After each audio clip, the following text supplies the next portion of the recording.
Selamat kita berjumpa kembali untuk ngobrol dengan teman SMA saya namanya Lenny. Beliau Ya, sudah sekarang tinggal di Sydney. Sudah berapa lama ya, Len? sudah 20 tahun, 22 tahun. Ya terus kita nyambung kan sebenarnya saya kan ingin wawancara dirimu itu soal Joseph Pauza kan, yang Cindy Paul Ya, itu. saya tahu sedikit tentang dia. Saya tidak menonton semua video YouTube dia. Saya nggak punya Ya, ya. waktu ya, karena kan mengurus 4 anak saya. Uh, jadi kalau saya sendiri pribadi tidak mau menghakimi dia salah atau benar. Tapi yang saya mau melihat itu Hmm. supaya nama Tuhan Yesus itu dimuliakan. Hmm, hmm, hmm, Kalau hmm. memang dia melakukan cara seperti itu, memang keras gitu ya, Hmm. provokatif. Tapi saya lihat ada jalan juga yang bisa Tuhan pakai lewat jalan itu. Ya. Kesempatan untuk menyebarkan Injil tetap ada. Hmm. Walaupun mungkin caranya menyakitkan. Hmm. Ya. Tapi saya tidak mau menghakimi beliau, cuma saya tuh ingin memberitakan kebenaran Injil. Sebetulnya apa sih yang diyakini oleh Protestan? Kalau dari saya pribadi, saya bukan mewakili gereja Kristen Protestan Hmm. di Indonesia atau di dunia Iya, iya. ini, tapi saya mewakili dari pengalaman hidup saya sendiri, dari membaca firman-firman Tuhan, bertumbuh dalam firman Tuhan. Kalau agama-agama itu, ya kalau saya sih lihatnya dari kitab suci itu hukum Taurat ya, hukum Taurat kan Hmm. seperti agama, jadi agamanya orang Yahudi. Kitab suci itu benar-benar menunjukkan bahwa hukum Taurat itu fungsinya hanya menunjukkan kita bahwa kita tuh orang yang berdosa.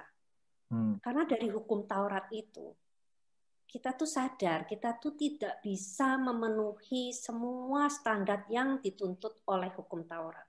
Hmm. Terlalu tinggi. Iya, iya, iya, Kalau iya. orang mau diselamatkan, mau masuk surga, itu harus sempurna mengikuti hukum itu. Hmm. Hmm. Hmm. Sayang tidak ada satu orang pun di dunia ini itu yang sempurna.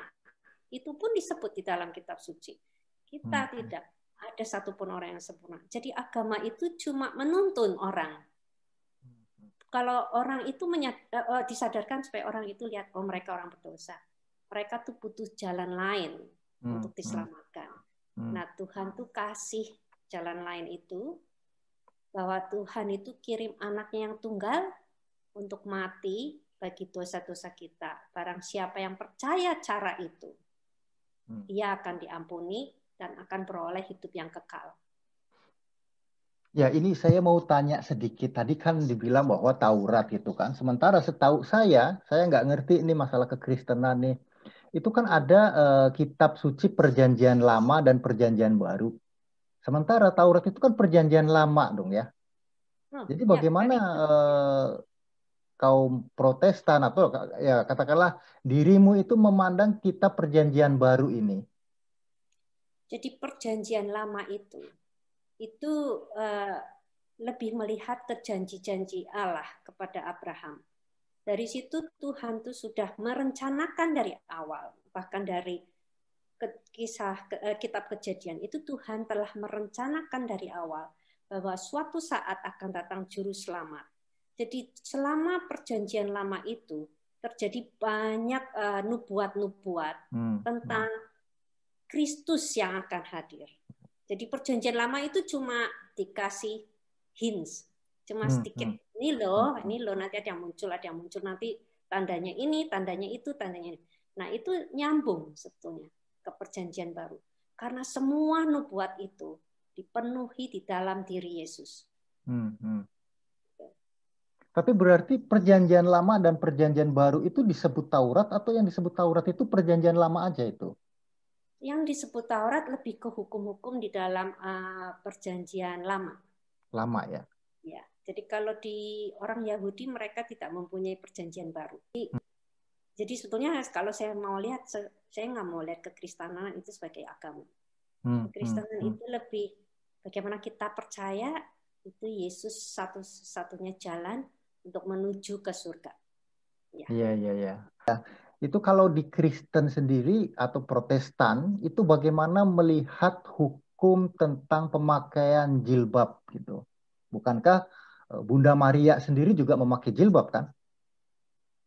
Iya, tapi kalau menurut saya itu lebih ke budaya ya, kalau Hmm, memakai jilbab ya. Karena mungkin kalau di daerah timur sana kan perempuan memakai jilbab. Memang di kitab suci ada dibilang wanita itu di gereja sebaiknya menggunakan tutup kepala.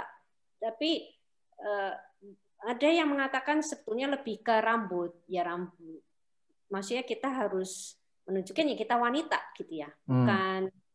bukan berdandan sebagai pria gitu. Iya, iya, iya, iya, iya. Nah, jadi kalau saya melihat sih jilbab gitu yang kerudung gitu lebih ke budaya. Hmm, hmm, hmm, hmm, hmm, Tapi itu enggak menentukan kamu itu salah benar. Ya, ya. Tapi yang lebih bisa dilihat lagi ini loh, hmm, Tuhan tuh tidak melihat kerudungnya, hmm, hmm, hmm, Tuhan melihat hatinya. hmm, hmm, hmm, hmm, hmm. Iya. Jadi Tuhan itu pasti lebih mau hati kita yang lebih memang mengasihi Tuhan, gitu. Yang mau merindukan Tuhan. Ya. Misalnya begini, apakah kalau misalnya menjadi perempuan yang baik itu harus mengizinkan suaminya itu poligami misalnya begitu? Itu bagaimana kalau dalam pandangan Protestan? Karena gini, sebenarnya kan Protestan, Katolik, Islam, Yahudi itu kan berasal dari Tuhan yang sama kan?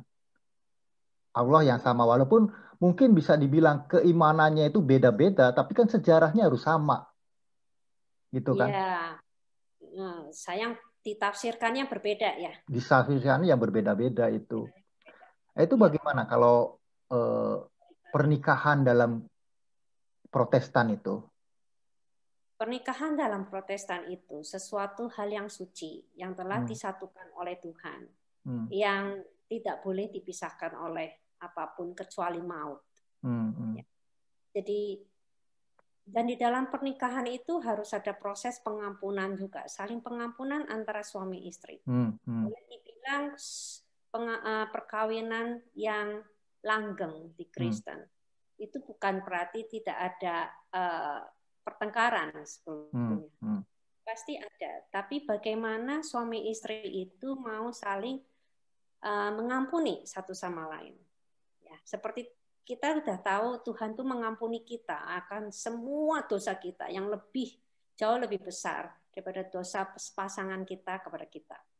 Ya, jadi kita harus saling mengampuni. Itu intinya sih, Lut. Ya, hmm, jadi hmm.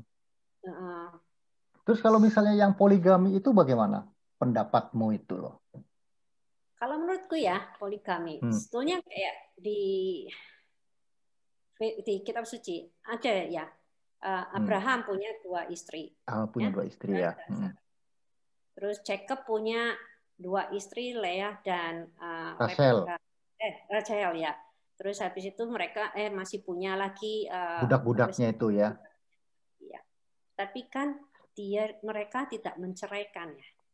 Hmm, hmm, hmm, Mereka tidak menceraikan dan istri-istrinya masih mau menerima ya. hmm, Oke. Tapi kalau menurut saya itu masih applicable zaman dulu loh. hmm, hmm, Kalau hmm, hmm, sekarang menurut saya itu nggak economical, nggak practical juga, ya enggak. Sekarang kalau istri bilang sama suami saya nggak mau diduain, ya sudah. Kalau suaminya poligami, ya salah dong. hmm, Ya. Terus apalagi kalau suaminya demi mau poligami, istrinya diceraikan, ya itu salah, hmm, nggak ada itu di Bible. hmm, Pokoknya apa yang sudah disatukan sama Tuhan itu tidak boleh diceraikan. hmm, hmm. Iya, iya, iya. Ya artinya tadi dalam kekristenan itu sebenarnya yang sekarang ya zaman modern sekarang itu poligami itu sesuatu yang katakanlah tabu gitu ya atau ya Ya, boleh dibilang. ya kan seperti itu kan jadi Karena kalaupun poligami. misalnya katakanlah suaminya itu berpoligami gitu kan ya dia bisa balik lagi ke istri yang lama istri tuanya asal dia sudah bercerai dengan istri yang barunya itu kan. Ya, tapi kan sebetulnya nggak ada gunanya ya berpoligami ya. Berpoligami itu create Ya, so many other problems. memang begitu kan. Iya. Hmm, hmm, Terus hmm. bikin fights doang ya, jadi nggak peaceful. Hmm, hmm, hmm. Ya. Ya, tapi kan kita ada sebagian orang yang bahkan katakanlah sekarang di Indonesia itu kan gencar promosi poligami, bahkan si istrinya sampai 4. Saya juga nggak ngerti itu nanti gimana itu ngasih makannya begitu kan. Karena pernikahan itu kan bukan hanya ikatan batin saja gitu kan, tapi kan ikatan ekonomi gitu kan. Jadi Yes. kalau misalnya istrinya 1 kemudian jadi 4 itu apa mau gajinya itu dibagi 4, nafkahnya itu dibagi 4, perempuan pasti ngamuk kan? Lah, iya. Atau Nah, jangan-jangan dia nggak ngasih nafkah istrinya gitu kan? ya. Jadi apa gunanya? Kalau saya sih terus terang nggak tahu gunanya itu apa poligami. Nggak Hmm. ada gunanya. Itu hidup dengan satu keluarga saja sudah cukup masalah ya. Apalagi 4 keluarga. Ya makanya, Kali 4. Untuk apa cari masalah seperti itu? nah itu makanya. Jadi, Ya. oke, saya kira-kira ada nggak pesan-pesan terakhir yang ingin kau ucapkan, Len? Ya, kalau yang saya pesankan sih ya ini ya, kita jangan melihat agama. Kita tuh harusnya melihat keiman. Ya.